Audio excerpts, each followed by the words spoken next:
Stages of cultivation, stages of technique, stages of development, stages of learning, stages of Jeet Kune Do.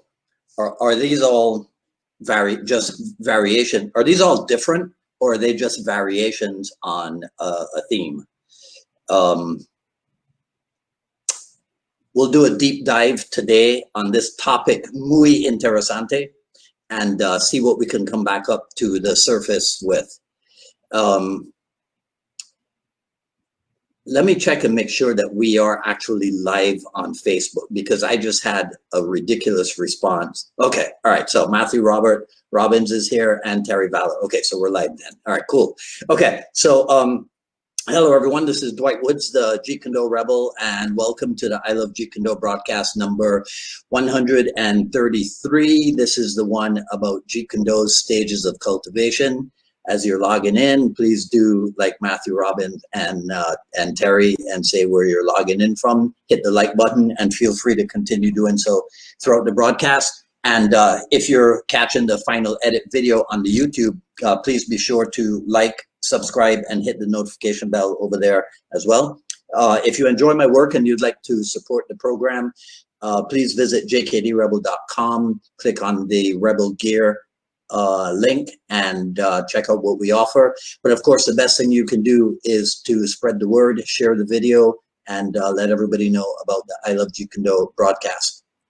All right, so this is another one of those Jeet Kune Do topics on which one can find several variations. Like I said earlier, reminds me of the Jeet Kune Do quote, the simple, direct, and effective saying. Or is it Jeet Kune Do, simple, direct, and efficient? Or is it Jeet Kune Do, simplicity, directness, freedom? Or is it actually Jeet Kune Do, simple, direct, and non-classical? All those variations exist, and all can be explained, and all can be made useful. However, at this time, a quick review is appropriate. So, in the Tao of Jeet Kune Do, on page 52, you can find the listing. It doesn't have a heading, but you can find the listing as stage 1, the teaching of right form. Stage 2 as building up precision, rhythm, synchronization while augmenting speed progressively. Stage 3, timing and ability to seize an opportunity when offered. And stage 4, application under fighting condition.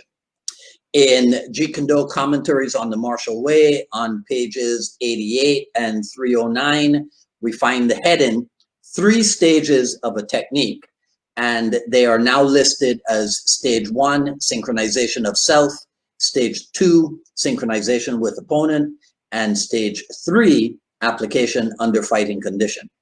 Then there are the famous plaques which hung in the Los Angeles Chinatown School. And this I'm sure about Richard Torres, because I'm just kidding, right? Because they're pictures of, and I used it. Let me see if I can push it into the stream quickly here. I used it in the postcard. Yes, there we go. Okay, this should work.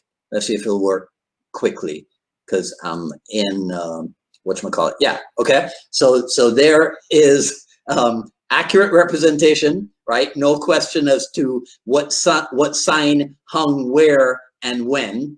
Those are the stages of cultivation plaques in the Chinatown School. All right. Okay. So we're good with that one. All right. In any case, now we see stage 1 as partiality, the run into the extreme. As a matter of fact, let me try to be fancy again. And this one's also in the postcard, so you've seen it before, right? But I'm excited at how strong my internet connection is. So, but yeah, you can't read it because it's still too small. Anyhow, it says stage 1 as partiality, the run into the extreme. Stage 2 as fluidity, the 2 halves of one whole. And stage 3 as emptiness, the formless form. And then, of course, the 4th plaque is the JKD symbol, right? Now, I should point out that there's an alternate version of this. I don't think I have it here. Let me take a quick look. Yeah, I didn't prepare as well as I thought I did, right? I don't have it here, but it does show partiality as sharpening the tool, fluidity as utilizing the tool, and emptiness as dissolving the tool. And if you want to read up on that, then The Warrior Within, starting at page 108, that is an incredibly good source for that information, right? But of course, long before Warrior Within, we got to look at the stages of cultivation, starting on page 57 of Jeet Kune Do, The Art and Philosophy of Bruce Lee. So this is where some of us, for the first time, read that the first stage is the primitive stage. To quote the book, it is a stage of original ignorance in which a person knows nothing about the art of combat. In a fight, he simply blocks and strikes instinctively without a concern for what is right and what is wrong. So back in the old days, when I would teach an introductory lesson at my academy, I would say to the prospective student, I'm going to hit you in the head, defend yourself.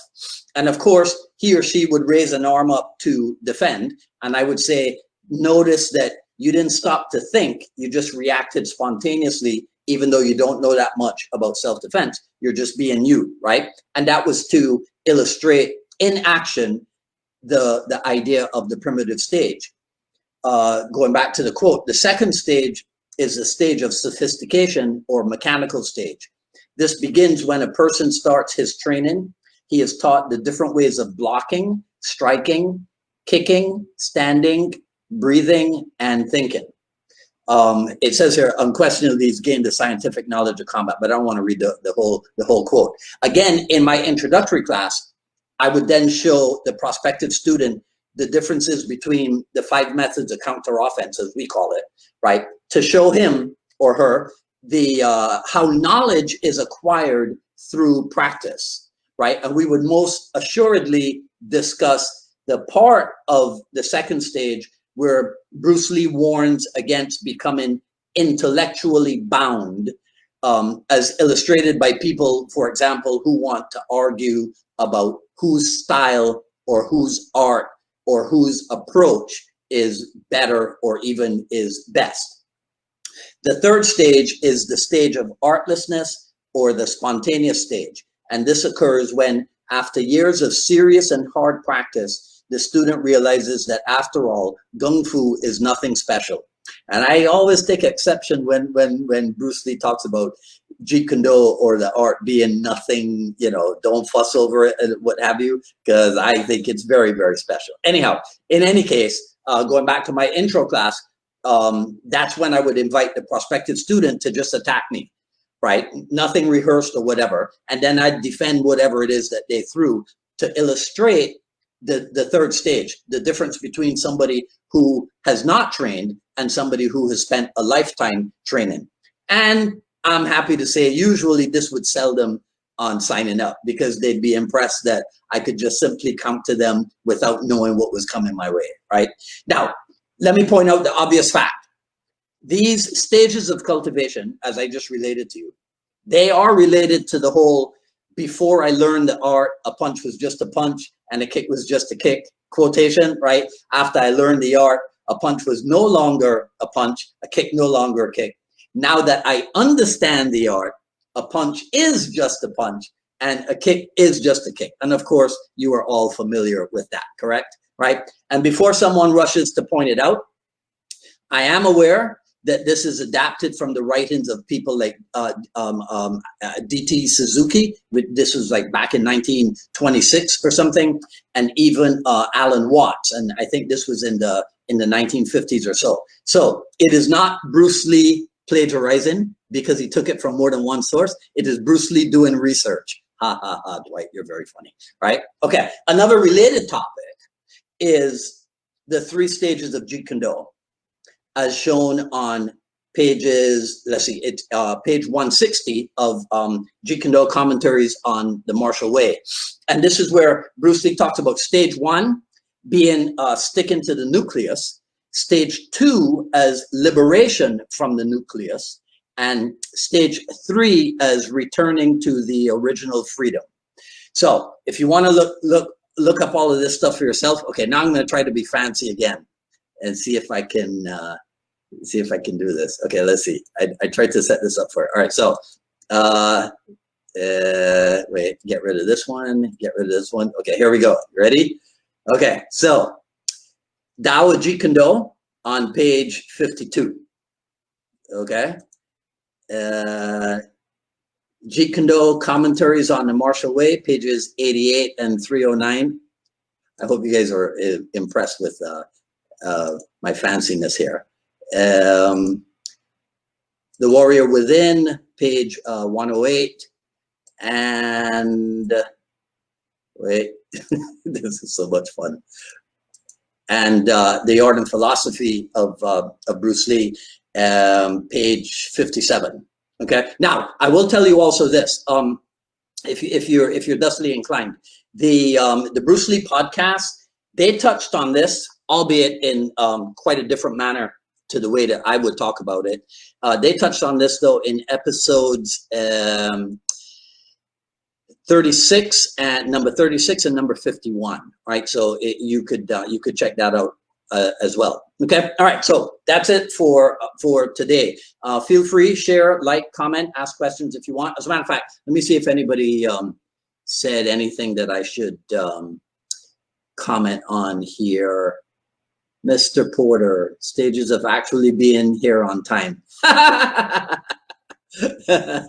Kevin, you're something else, right? The first thing that struck me part of JKD training was a systematic scientific approach to developing fighting skills.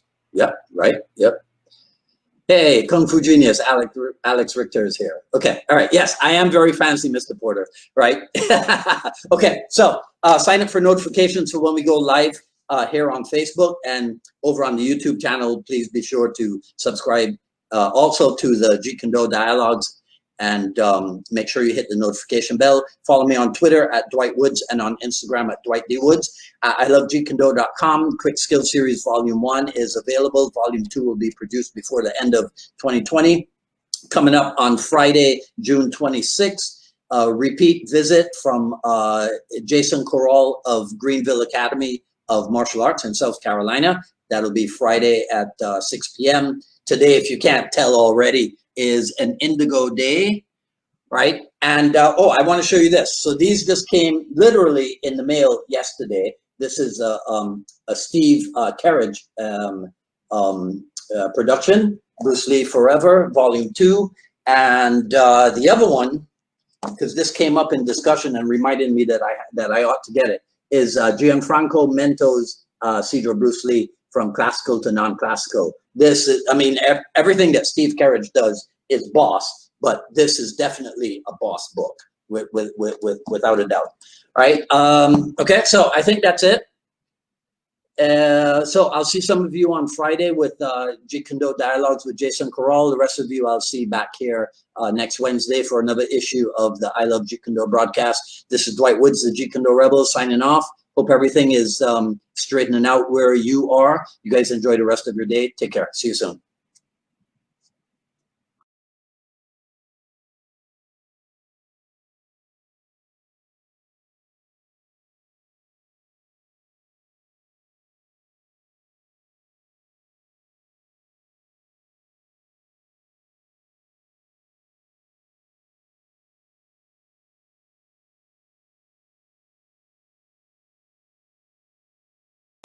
So sometimes what you want to do is you want to illustrate to people what it is that makes Jeet Kune Do Jeet Kune Do.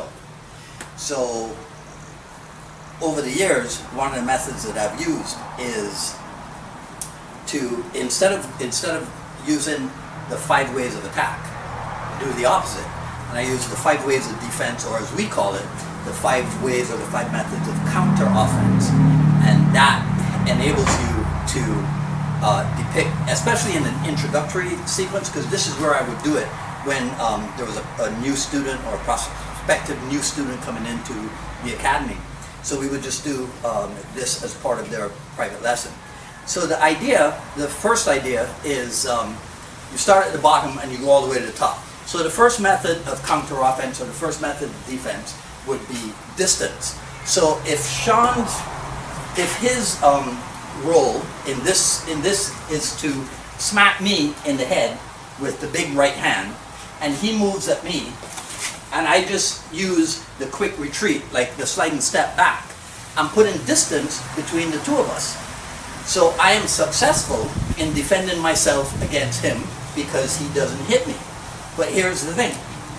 We'll go slow so that you understand it. If he throws the big right hand and I use distance, but then he slides up and kicks me, right? See, so watch this again, right? So he throws the hand, I move, but then he slides up and kicks me. Now distance was not successful anymore, right? So we go to the next rung on the ladder. So now, when he swings at me, instead of using distance, when he throws the big right hand, I stand my ground, because we're in the state of Florida, I block, and I hit him back. So this is method number 2, block and hit, or what Bruce Lee called touch and go. So he moves at me, I don't move back, I stand my ground, I stop it, and I hit him back. So that's this block and hit. Method number 3, I don't know that he knows how to combination fight. So now he's gonna throw big right hand and big left hand. So when he throws the big right hand, I block, but before I can get this, the big left hand comes out. So he'll go 2-3, right? Not real time because he doesn't want to kill me, but he'll go 2-3 without pausing in between so you can see what happens. So I block and I get hit, or at the worst, we hit each other, as the old Japanese used to call it, ai-uchi. We hit each other at the same time. So now, we see that standing your ground and going 1-2 might not be the most effective way if the person is going to strike more than once. Because if he's making one motion and I'm making 2 motions, 2 is greater than 1, I will come out on top. So if he just goes 1 and I go 1-2, I will win. But if he goes 1 and I go 1-2, whoever gets there first will win. But there's a way to negate that. So now when he swings the big right hand, I just hit on first motion. So now we're at step number 3, simultaneous parry and hit.